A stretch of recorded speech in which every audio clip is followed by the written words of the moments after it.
Assalamualaikum warahmatullahi wabarakatuh dan salam Malaysia Madani. Pohon pepaya tiada berduri, tumbuh bersama bunga melati. Izinkan saya perkenalkan diri, moga-moga menyentuh hati. Nama diberi Nur Anis Adriana binti Abdullah dan berusia 12 tahun.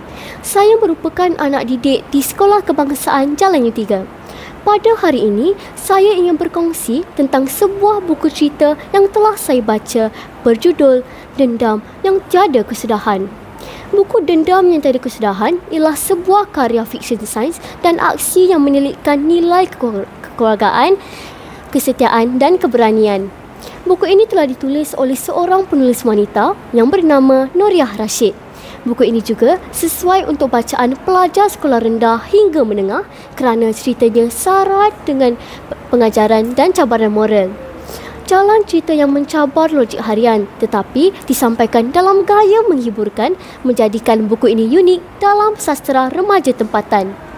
Kisah ini mengisahkan Nazim, seorang pemuda yang terperangkap antara tanggungjawab kepada keluarganya dan penglibatan dalam projek rahsia yang diketuai oleh saintis jahat Prof. Tako. Nazim kembali ke rumah setelah lama menghilang lalu bertikam lidah dengan adiknya, Ina, yang mempersoalkan kehilangannya dan mendedahkan keadaan ayah mereka yang sakit. Namun, semua konflik keluarga ini hanyalah permulaan kepada masalah yang lebih besar. Prof. Tako dengan dendam yang membara terhadap negara mencipta virus yang mampu menukar manusia menjadi manusia serigala. Nazim yang pada mulanya bekerjasama akhirnya belot dan membantu pihak berkuasa untuk membantras makmar rahsia Prof. Tako sehingga dapat menumpaskan manusia serigala serta menangkap Prof. Tako. Dalam siasatan, terbongkar segalanya itu berpunca daripada dendam Prof. Tako yang mahu menjajah semula Malaysia melalui cara saintifik.